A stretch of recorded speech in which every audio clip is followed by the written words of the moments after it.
Let's get it. What's going on, everybody? Welcome to the SchuZ Show. I'm your host, Zach Shoemaker, and today I've got a very special guest joining me. He's 26-1 in his record, 14 KOs, number 1 ranked in the WBA, number 8 in the IBF, number 10 in the WBO. And in just a couple short weeks, on May 4th, he'll be headlining a fight at T-Mobile Arena versus Naoya Inoue, Ramon Cardenas. Ramon, appreciate taking time to come on today, man.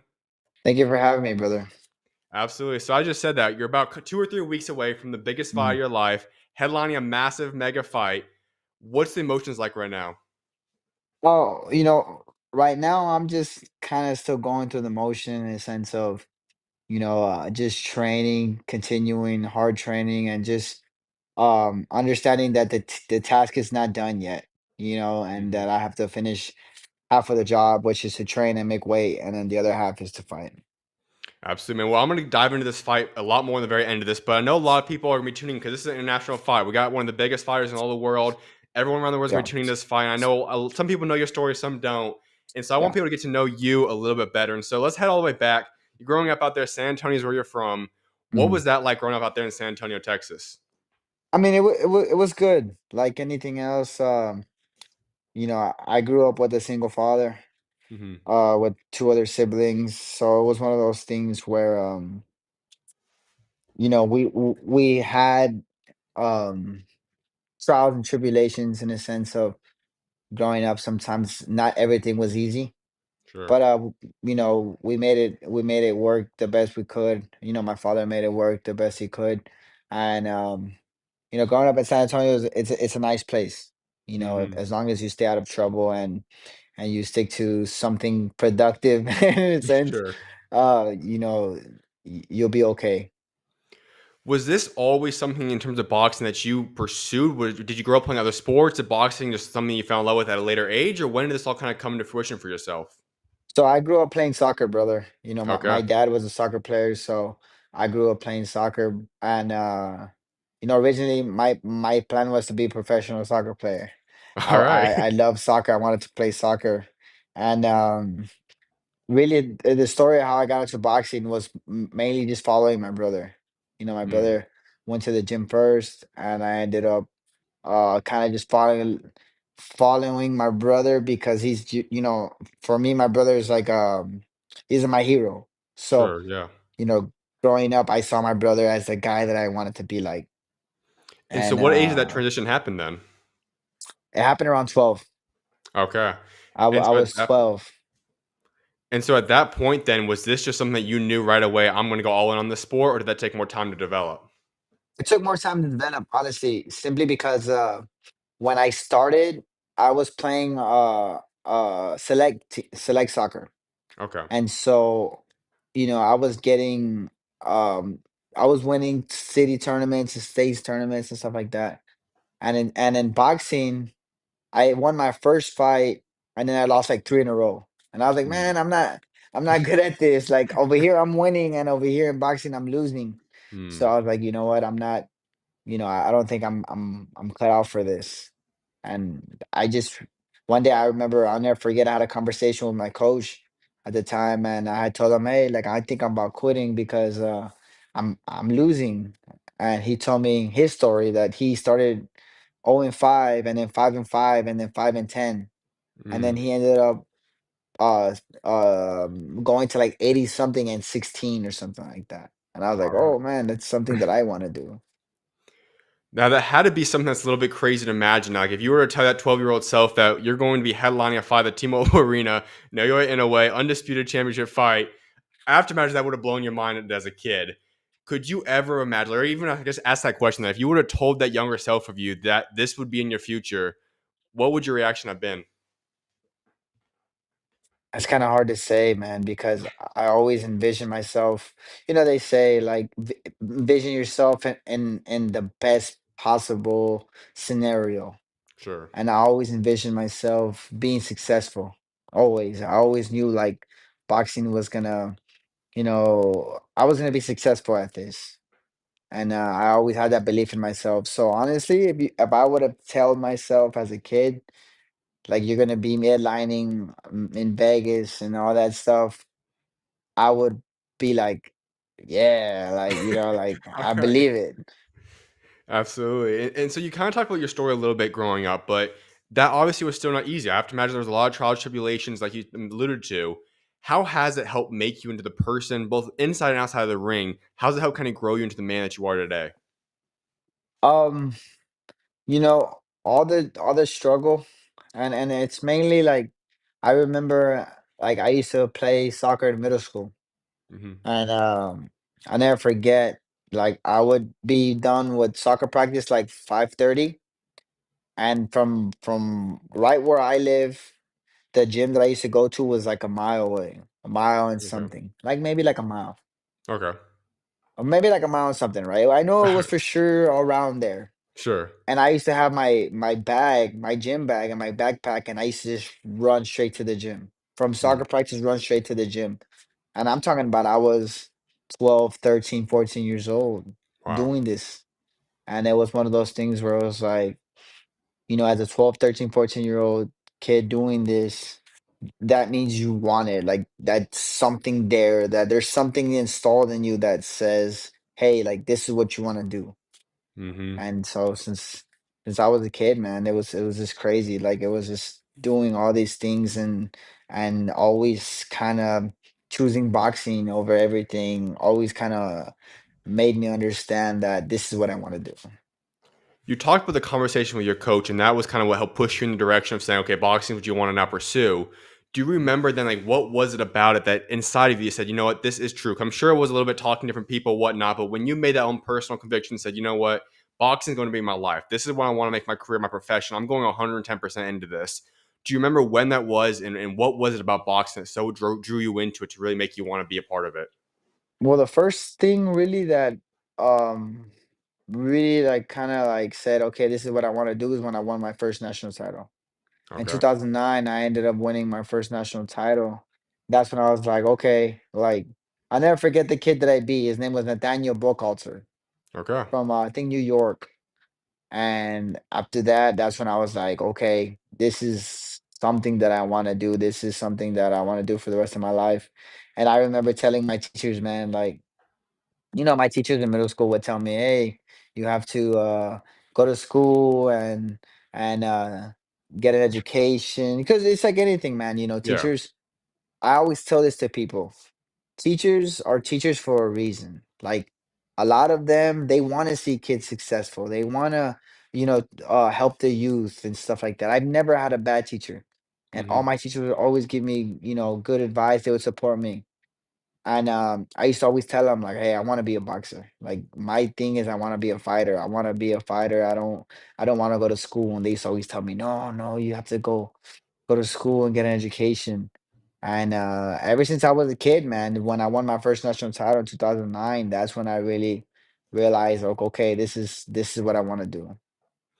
Well, for those that don't know boxing, it doesn't just go to becoming headlining massive events where you get a lot of money right out the gate. This is something where, yes, the peak of boxing, it is very plentiful. You're going to get a lot of great things that come from it, but it takes a long time to work your way up. And I was reading some about your Mhm. story, and that's where I really want to dive into now because you get into your career, and there's a quote that I want to read right now from your trainer, Joe Diaz. He said, early in his career, he fought for free. All he wanted was a soda and some tacos after the fight.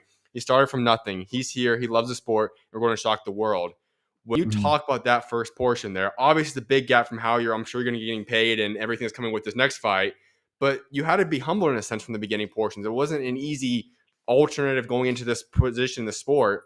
What were those early portions of your career like?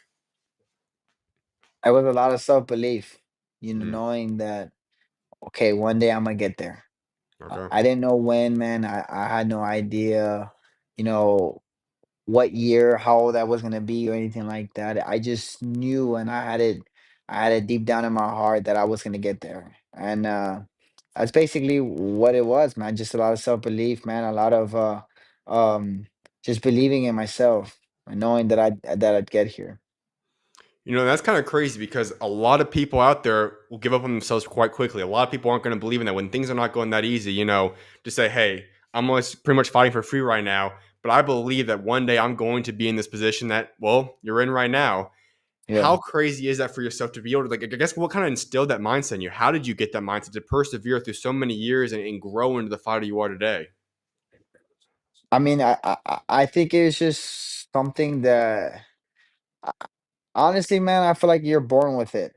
You know, you're Okay. born with certain things that you can't teach. You know, Yeah. that's what I was telling my buddy earlier. I was like, you know, when you know the fight's gonna be tough, you were born with that anger or that hey, I know this fight's gonna be tough, but I'm ready for it. Yeah. So for me, it was just something that was installed in me and that I was born with, really, Mm. knowing like just having self-belief. Now, I don't know if this was your story or not, but at any point in those early years, did things get tough to the point where you started saying, "Hey, maybe this isn't going to work out for myself. Maybe this isn't the right thing. Maybe there's something else out there for me." Or were you always all in saying, "I know what's going to happen"? I'd say, you know, like when I lost the first Yeah. loss that I took, I wasn't necessarily, you know, I didn't think I wasn't supposed to lose, right? Like Mhm. really, but you know, God had other plans in a sense, and kind of showed me that, hey, you know, you got to take this sport a little bit more serious. And Mhm. so, you know, that kind of, in a sense, was like, man, bro, I've worked this hard to get here, and then I lose to a guy that I'm supposed to beat. Yeah.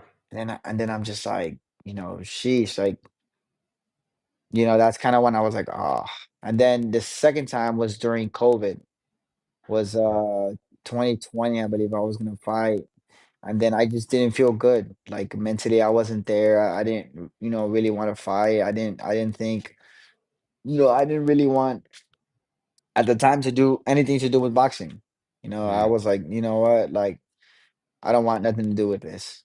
And then and it's funny, man, how crazy or how just really, man, how God has a plan for you because Yeah. I'll never forget was it was fight week. It was the week before fight week.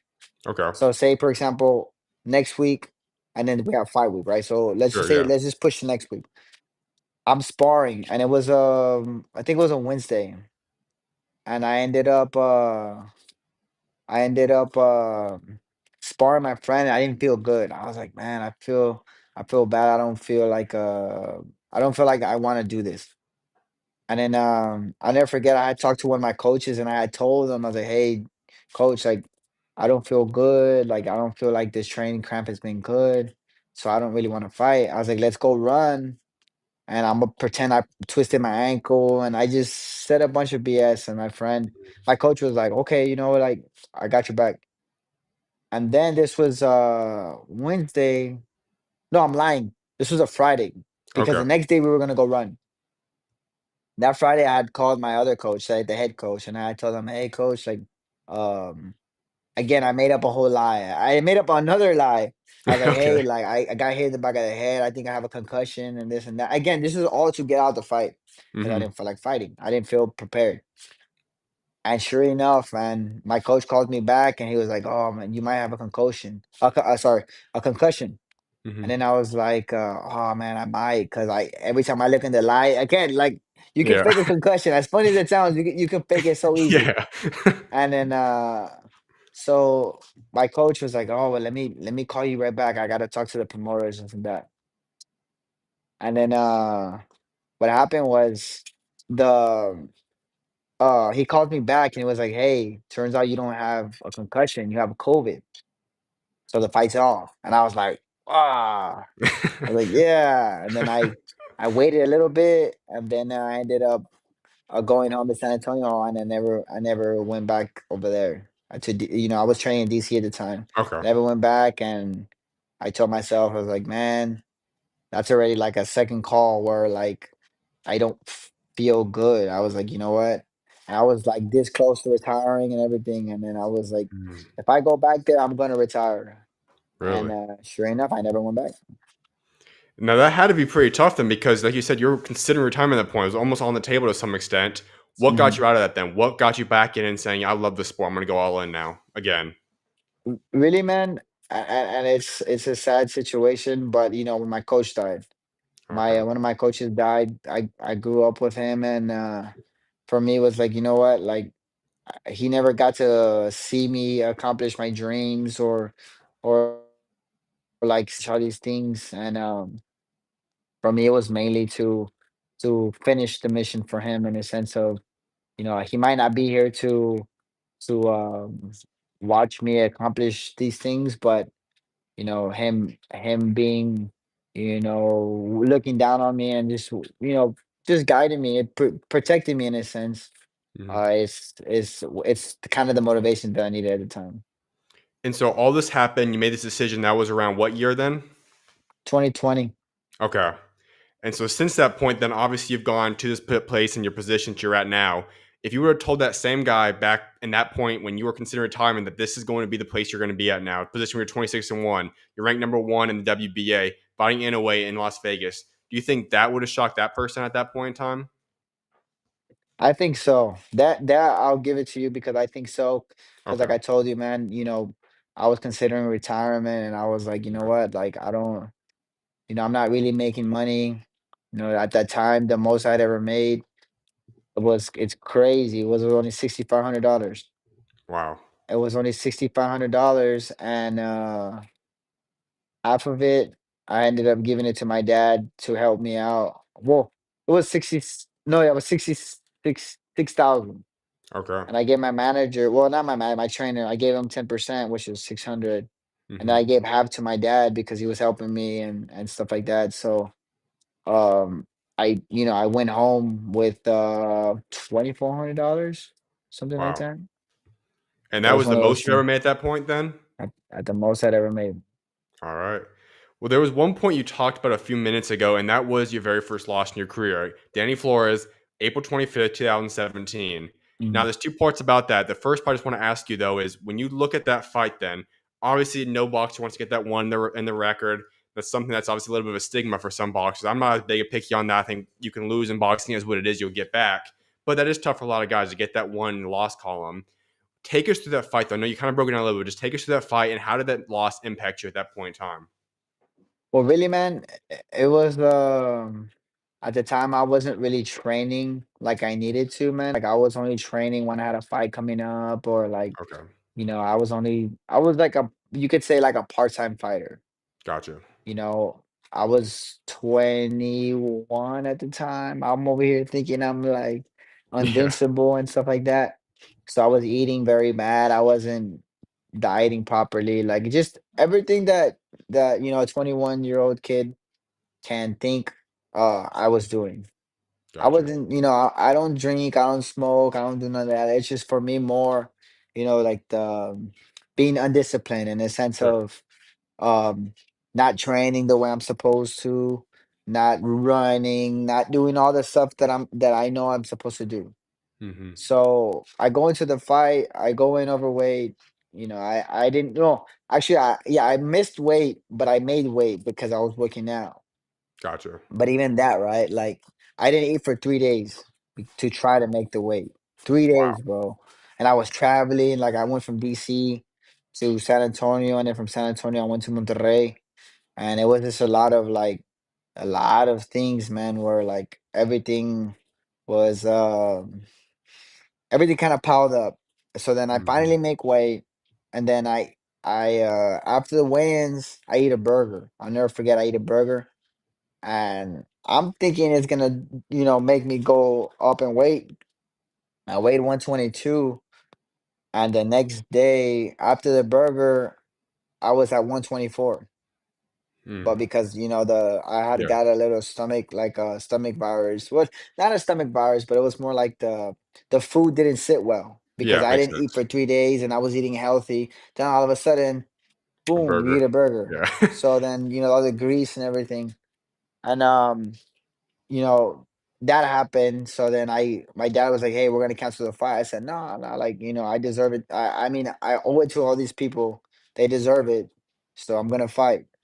And sure Mhm. enough, man, second round, I hurt my hand. Boom. And I fought 10 rounds like that with a messed up hand.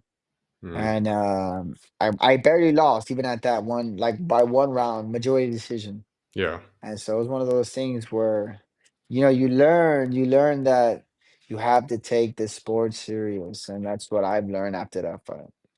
So you kind of just answered that question then, but I think the biggest thing is as long as you take a loss in boxing and you learn from it, it's going to make you better long term. And I think they kind of made that emphasis there that you did learn from that instance.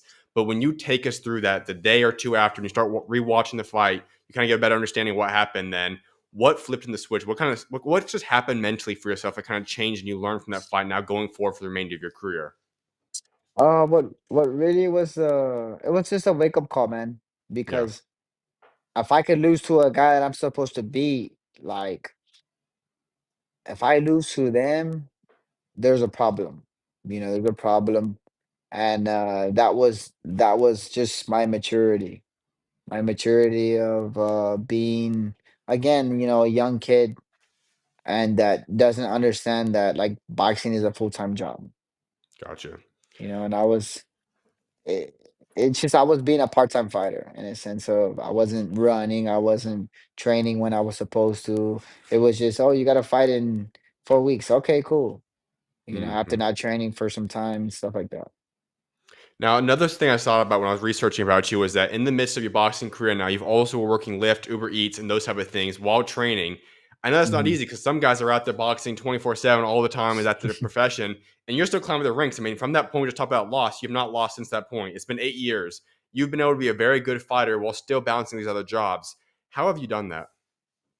Man, I mean, it's crazy to say, but when I was working Lyft, a lot of it had to do with just, at the time, my girlfriend was a big like it's crazy, man. But at the time, my girlfriend was a big like a support for me Hmm. because I was working Lyft in the morning, and then I'd get home and there'd be food there, and I'd go run. Well, I'd go run and there'd be food, and I'd go work, and then I'd come home and chill for a little bit, and then I'd go to the gym, get home, and there'd be food. Then I'd go work, and it was something that I had to do because we had rent to pay. Yep. And I never complained about it. I mean, sure, there was days where my girlfriend would tell me, "Hey, you gotta go work," and I'd be like, "Oh, I'm not, hell, no, I'm not trying to do that." Yeah. And like that was like my main like driving factor was, hey, we had rent to pay. And Yeah. at the time I believe I was like ranked number 4 in the world, bro. I was ranked number 4 in the world having to work live because I Wow. didn't have the money to make ends meet. So for me it was like I'm not gonna cry or complain about it. I have a roof over my head. I'm still trying to chase my dreams, and that's basically what it was, man. It's crazy. It's crazy to think back to those days. Now that has to be motivating to so many people out there because I have to imagine there's been countless other fighters and not even fighters, but just people in this world, regardless of the industry they're pursuing, that have had to go through tough times and eventually they do prevail through those times. So what would your message be to those people in that situation, in their late teens, early 20s, whatever it is, that are going through this type of situations similar to you? What's your word of advice to them?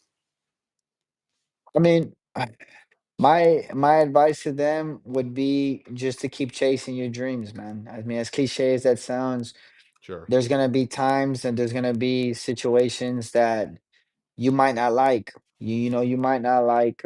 You see, me, my biggest thing was, and as funny as this sounds, was picking up someone that recognized me and like Hmm. giving them a ride somewhere, and then they're like, "Damn, this guy over here is ranked number 4 in the world, and he's doing live. He's giving me a ride." And I Hmm. and I always was like, "Man," but then I would think about it, and I'm like, "Hey, bro, like you got to do what you got to do." Yeah. So my advice for them would be just understand that not everything that's worth it comes easy. Agree. You 100%, know what I man. mean? Well, let's go through now, getting more into present time because you end up continuing to develop now. You go to Pro Box TV, and in this past, 18, 24-ish months, you really start to elevate your name, your branding. You've got your help, really got yourself in this position, and really we go back to the Pedraza fight, underdog in that situation pretty much, and you have a massive fight then, an incredible performance. We fast forward just a little bit ago, and you have the fight just on February 8th, in which you perform a massive upset once again and really help get you in this position. Can you Mhm. walk us through the past 2 years or so, whatever it's been, 18, 24 months of really just continuing to prove people wrong, being the underdog, over doubting them, all the different things? How have the past 2 years been for you? I mean, I owe a lot to my manager. because Mhm. when I signed with him, um, and I told him, I was like, man, you changed my life because Mhm. when I signed with him, I had just left the manager at the time that you know, and I'm not gonna badmouth him. I won't say no names, Sure. but at the time, like when I was struggling and going through like rent and not having money and stuff, um, I would message them like, "Hey man, like, can y'all guys help me out with rent?" So that way I can focus on the gym and this and that. And they would be like, "Yeah, yeah, yeah." Then they would never send me the money. Mm. So I'm like, "Okay, like, cool."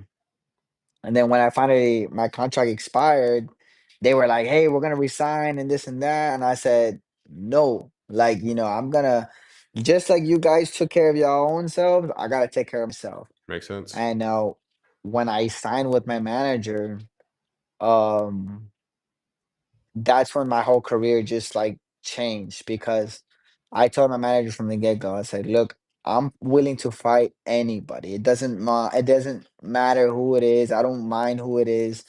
Um, as long as for me the money is right." I would tell him Okay. like, "As long as the money is right, I'll fight anybody."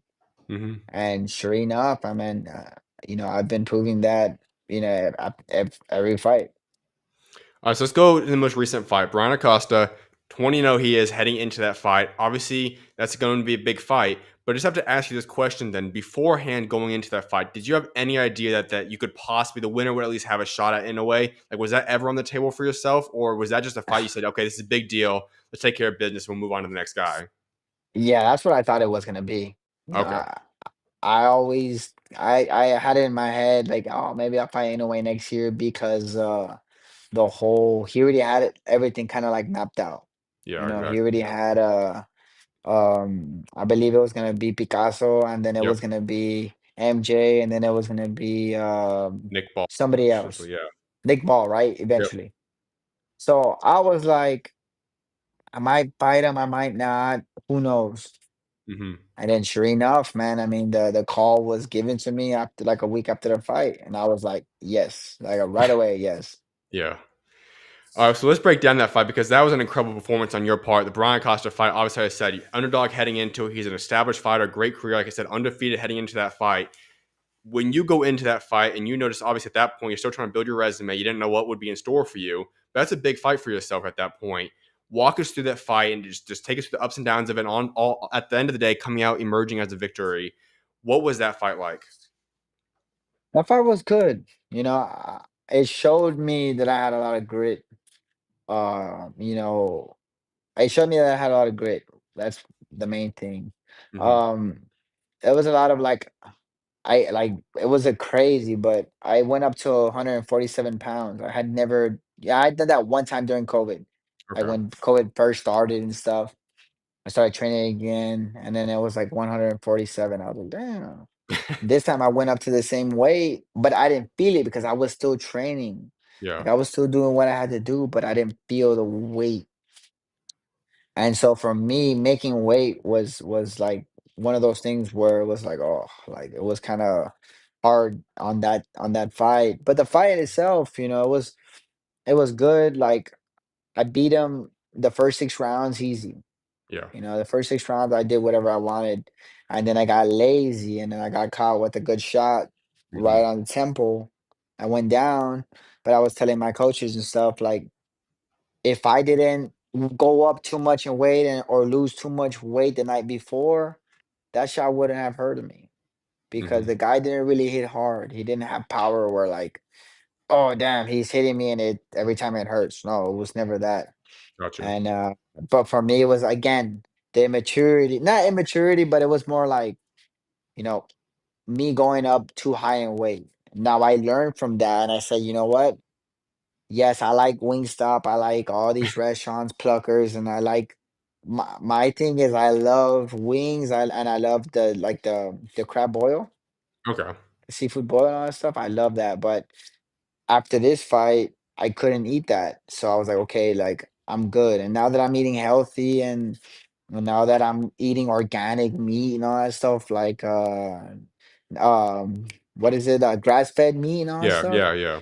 Now that I'm eating all that, it feels better because I don't get bloated and all that stuff. Hmm. And basically, back to what you were asking me. That fight was one of those fights where I know I could have beat him easy, brother. Like I could have been, it could have been a way easier fight than what it needed it to be. But Okay. I went up too much in weight. And so I just got to ask you right there. So you were at 147, you said, obviously you cut down to 122. That's quite the weight cut right there. I know we see some of those crazy numbers out there, but what was that weight cut process like for you then? I mean, man, it was kind of difficult because I think it was Mhm. like 2 weeks before the fight, I had barely hit 135.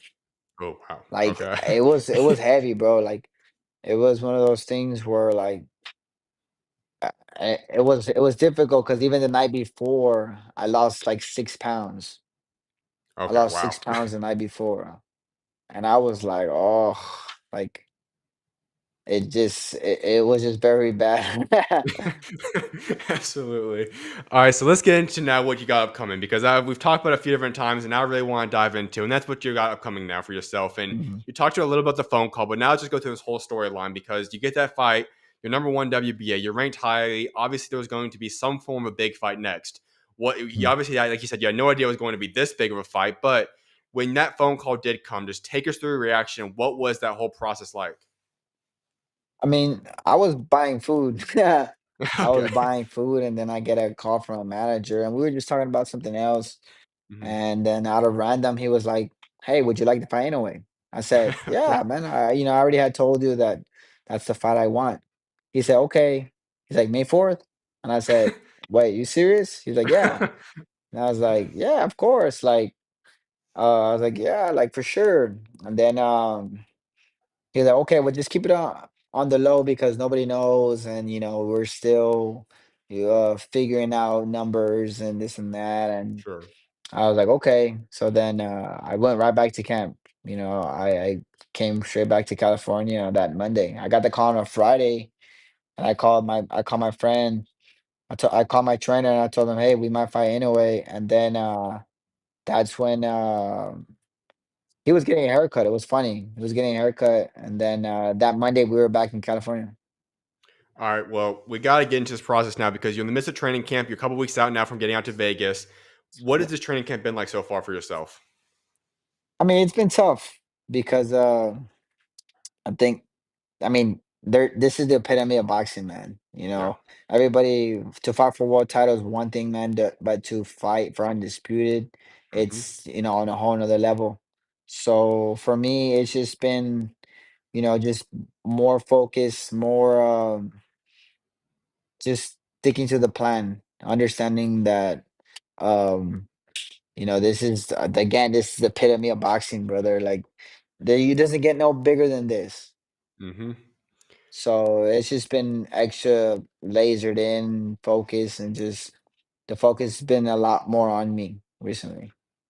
All right. So I want to just dive into your mindset a little bit more because not many people, like you said, get experience this, let alone world championship fight. That's the pinnacle of boxing to a certain extent, but undisputed is the absolute pinnacle of boxing for Mhm. yourself. And that's something I'm sure it has to have different emotions going through your mind. I'm sure you've thought in the back of your mind, like, holy cow, in a few weeks, I could be undisputed world champion. I could be all these different things, but I'm sure you have to find a way to balance that. Say, okay, that's great, but I got a job to focus in right now. Yeah. How do you balance all these different things at the same time? I mean, for me, it's just, I'm taking it as just another day in the office in a sense of it's another fight. The Okay. guy's gonna come and try to knock me out just like I'm gonna try to knock him out. And Yeah. so that's how I'm taking it. I'm not really looking at the titles yet. I'm Yeah. looking at just he's gonna try to knock me out and I'm gonna try to knock him out. And I'm not trying. The thing is, I'm not trying to let the moment like eat me. I'm Makes trying to sense. just, it is what it is. It's another fight, and that's how I'm seeing it. When you look at your body of work, how you're feeling so far, now, like I said, camp's not 100% done yet. You're nearing the conclusion of it, but how good do you feel personally? Is this the best version of yourself that we've seen yet? How good do you feel right now at this point in time?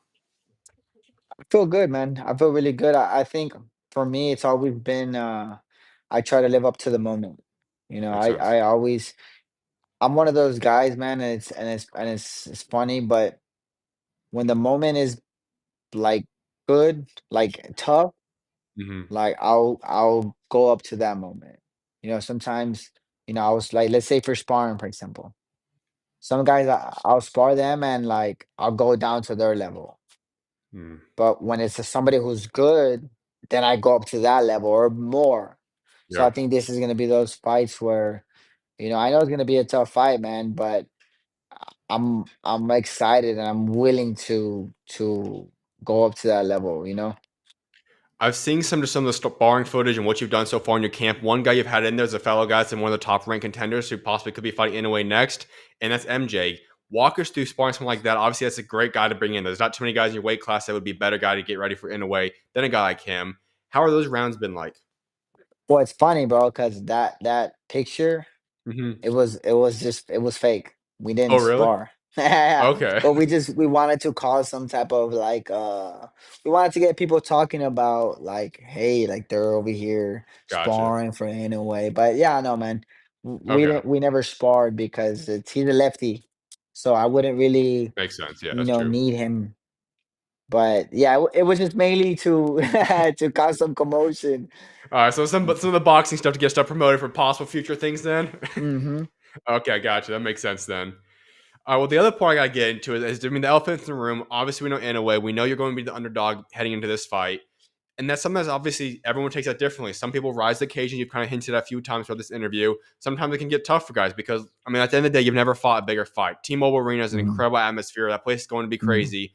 You're fighting one, if not the best fighter ranked in the world right now. Does that kind of settle? Like, how does that mentally settle in for yourself? How do you kind of feel when you think about that? Does that ever get pressure to yourself, or how do you take that and when you just kind of look at the body of work and you know who you're going to be fighting? No, man. I mean, I think for me, it's just, he's a human being like me. Yeah, He's another person like me. I'm not, he has two hands and 2 feet, fair enough. just like me. And I don't think about the moment. I just think about um like what I want to do in the ring, what I'm going to do in the ring. I think about the fight more than anything. And Hmm. even when I'm in like walking towards the ring, man, I don't look to the sides. I don't look at who's there. I just look straight to the ring, and that's my Hmm. focus. When you are going to walk through that ring, and like I said, you're going to be walking T-Mobile Arena. I know that atmosphere is going to be crazy. What do you think is going to go through your mind? Do you think you're going to be able to stay so focused and locked in on it in a way, and your opponent they're going to be fighting that night? Yeah, I've been doing this for some time now, Hmm. where I've already kind of gotten used to that, man. I've had 132 like competition fights. Yeah. That's amateur and pro. Yep. So I'm kind of used to being able to kind of block out everything else. So I mean, I'll be able to. I think I'll be able to locked in. Okay, absolutely, man.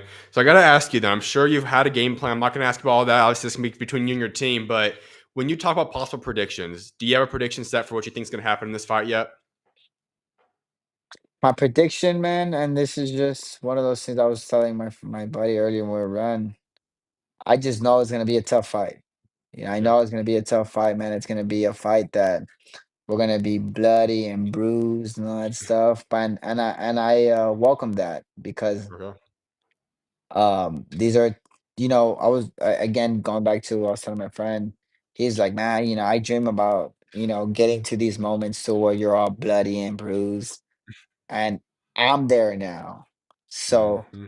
and I used to be the same. I remember when I was a kid, I used to tell my friends, hey, like if we ever have to fight, it has to be for this and money and this and that. And now that I'm there with, like, say, now one of my teammates where we have the potential of fighting, now it's like, okay, like the money has to be good, and then we'll give up people a badass fight.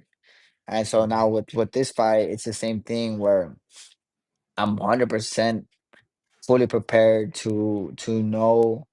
I mean, I'm 100% fully prepared for this fight to be the toughest fight of my career, Yeah. and I'm ready and I'm willing.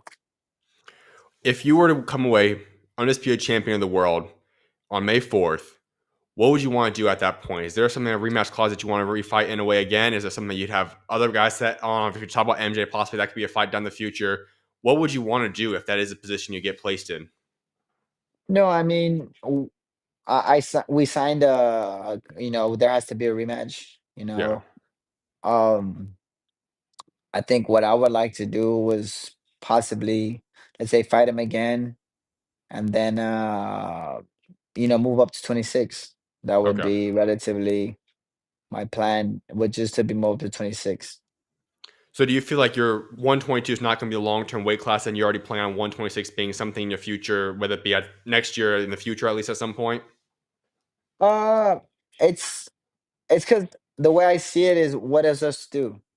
Fair enough. Yeah, makes sense. In a sense of, like, if you went undisputed at 22, what else is there to do in your weight class? You already Okay. won undisputed. You're already the best individual. You won all the belts. Yeah. Good So point. for me now it would be, okay, well, let's go up to the next division and try to win the belts there, or try to win something there. So it wouldn't be a weight-related thing. It'd be more so just kind of challenging yourself, going to the next level. Hmm. Then. Okay. Yeah, no, for sure. Absolutely, man. Well, a couple more things before I let you go.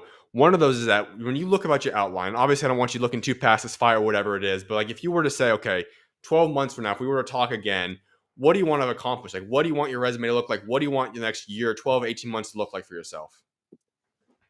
I don't know. That's a good question. I think obviously, beating Inoue, Yeah. and then going to Japan and beating him again, and then maybe go up to 26 and win a title there. Probably, like, hopefully a two division world champion by then, and then see where we go from there, man. That's kind of one of those things where um it's kind of hard to say, Yeah. It all depends because on what happens on May 4th. Yeah. exactly right. And then Yeah. even at that, there's days where I'm just like, oh, I don't feel like getting up. I don't feel like training. I don't feel like doing none of this stuff. Hmm. So those are days where I'm just like, I may want to retire, right? You know what I mean? So Sure. in You 18 never know. months, Yeah. man, yeah, you never know. But for me, it would be the best thing would be just to win this fight, win in September, and then you go up to 26, win another title, and then from there, who knows? Fair enough, man. Well, I got two final questions for you, man. One of which is supposed to be asked in the beginning of this interview, but we know you have a signature hairstyle there. I gotta ask Mhm. the origin behind this. How did this hairstyle come to be? What? Well, just give us the whole origin story behind this. So it's funny, man, because I started watching. I'll tell you the real story how it happened. Okay, Okay. have you seen Game of Thrones? I haven't watched it clearly, but I know what it is. Yeah. Okay, so when I was a kid, I was younger. My brother was watching Game of Thrones, Hmm. and he was watching a certain episode. I won't tell you the episode just in case you want to watch it. All right. And he was watching Game of Thrones, and I remember just messing with him. I was like, "Bro, that show's for dorks and this and that." And my brother's like, "Dude," he's like, "Dude, don't watch it with me because this is a good episode, and Monday you might want to watch it." Sure enough, one day came, and I ended up watching it and stuff. And then I was like, "Man, like, I want to do something different. I want to stand out. I want something to stand out about myself." And I was like, "You know what? This was March 23rd, 2019. I was like, you Okay. know what? I want to grow out a braid, because one of the tribes in Game of Thrones, they're called the Dothraki, right? And when they win a battle, they put another braid in their hair. Hmm. So for me, it was like, okay, I'm gonna grow this out with the except with the thing of, if I ever lose, I gotta cut it off, because when they lose the battle, like the Dothraki, when they lose a battle, they Hmm. have to cut their braid because it's like a shame. Okay. So for me, it was like, okay, I'm gonna grow this out and I'm gonna keep fighting. And if I lose, I cut it off. Hmm. Or when I win a world title, I'm gonna cut it off. Okay. So this fight, it comes off after this. Oh, really? So we got kind of breaking news then. So this could be you only have about 2 or 3 weeks Yeah. left with it then. 2.5 weeks, brother. Yeah. All right. So what's the story After behind wanting six to cut it years. off? So why do you want to cut off then after you win a world title then? It was just one of those things where I completed the chapter of my Okay. life. You know what Gotcha. I mean? Yeah. Absolutely, man. Well, I got one final question for you. I was like wrapping every interview up with this, and that's talking about your legacy. One day, retirement's gonna come. You're gonna step away from boxing. When that day does come, what do you want to be remembered for? What do you want everybody to think of when they think of your name? What's that legacy you want? I mean, I would love to be thought of a person that really never gave up. You know what I mean? In the sense of that no matter where, life took me or really my career took me, I never gave up. I mean, again, my story is there, man. I'm not ashamed of my story because there's people who have it worse than me, brother. You know what I Yeah. mean? Me having to work Lyft and DoorDash, and me and my girlfriend were doing all that stuff together. We were doing DoorDash together and stuff, and I'm not ashamed of that because it's one of those things where like, hey, man, at least I wasn't doing other stuff to make some money. I was making money the proper way, and it Yep. was hard, but I did everything by the book. I try to be a good citizen of my Yeah. city and stuff like that. So for me, I think my legacy after boxing would be just what I would want to be remembered by. Really, is just um, somebody who never gave up, man. That tried to do the right thing at all times. And yeah, I'm not perfect, brother. Yep. I have my faults like every other human, man. Exactly. But I tried to be a good human being. I try to be a good person. So that's pretty much what I would like to be remembered, man. I don't want to be if I'm somebody's idol or somebody's looks up to me like a kid, I want them just like me, man. Like I do giveaway I do like Halloween events and toy drives and all that stuff because growing up for me, I never really had that. We didn't really have someone doing that. Okay. So now that I'm in the position where I can kind of do it and I have help and I have help from the community to do that, I want to do that because I didn't have that. Hmm. So if I can help one kid, two kids, or three kids, and they remember me for the rest of their lives, and they say, "Hey, I remember when you gave me toys or this or that," and I'm doing that now. I want I Hmm. want it to be like you, so I'm doing that. That would be like perfect for me, man. Because again, um, it's all about the next generation, man. I remember when I was a kid, they used to always tell us, "You're the future. You're the future." Yep. But now I'm not the future anymore. I'm the present.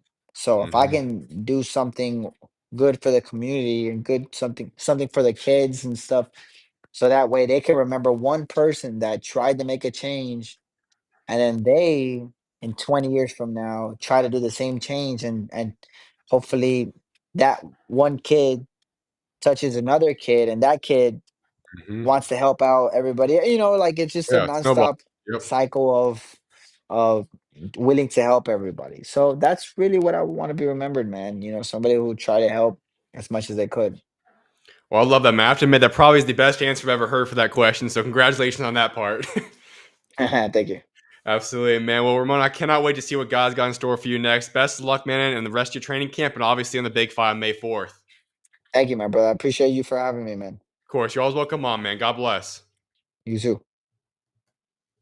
Appreciate everyone for tuning into the interview. I'll have that edited out and posted up on my YouTube channel. I'll promote that as well in a few short hours. But I appreciate all for tuning in. I'll finish up the show with a couple of segments in a little bit. I'll see you guys shortly. God bless.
Welcome back, everyone, to the SchuZ Show. I'm your host, SchuZ Shoemaker, and I just appreciate y'all for tuning into the interview. Like I said, that will be edited out and posted separately on my YouTube channel in just a little bit now.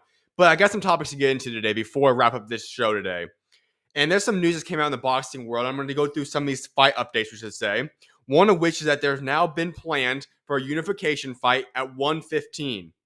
The fight will be between Bam Rodriguez, Pumile Kafu. The WBC and the WBO Super Flyweight Unification fight is planned for July 19th in Dallas, Texas, United States of America. That will be a huge fight. Pumile Kafu has been on the show before, and I actually plan on having him set up to go preview the fight in a few weeks now. But that's going to be a mega fight. Bam Rodriguez is a guy that's considered top 5, top 7, top 10 at least by everybody in their pound-for-pound rankings. Fighting Kafu, who's a guy that's a very underrated fighter. He fought out there in Japan, took it from Tanaka back in October, if I'm not mistaken, just October. And he is a very, very good fighter. So it's going to be a great challenge. It's unification for Bam Rodriguez. Excited to see what goes down that fight.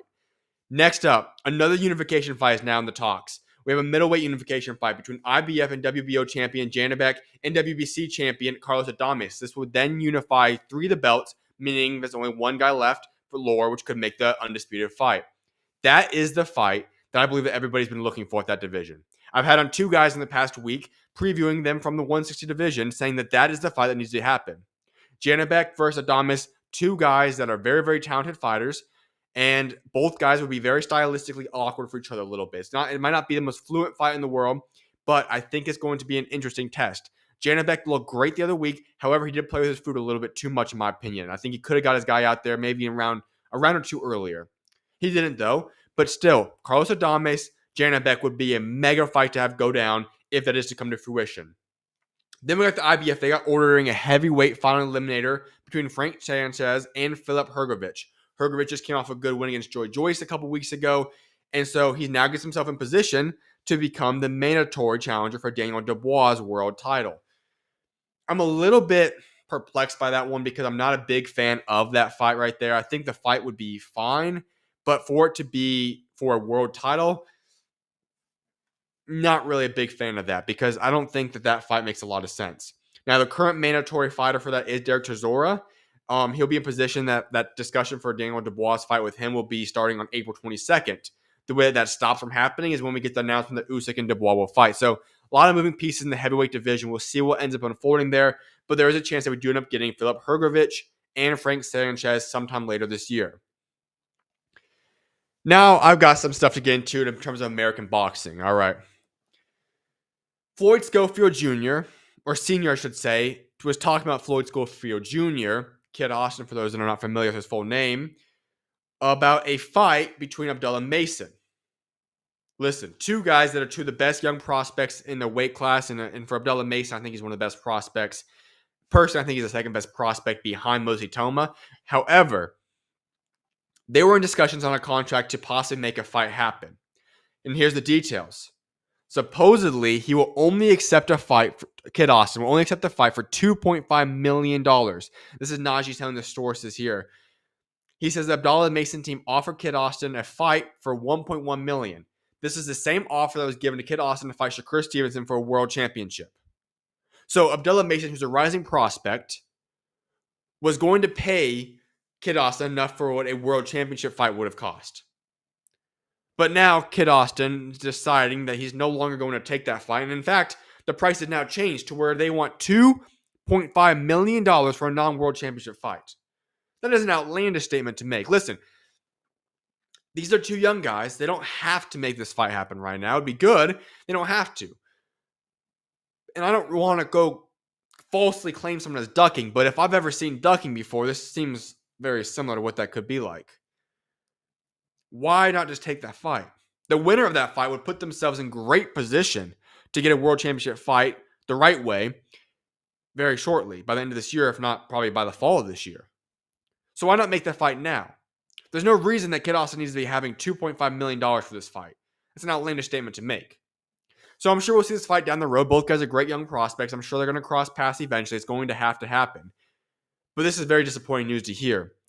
But Abdullah Mason being the guy that a lot of people love, being a very, very active fighter, he's already got his next plan in store, and it's going to be released on Friday. It's not officialized yet, but he's going to be taking on a guy that Shakur Stevenson fought previously in his career.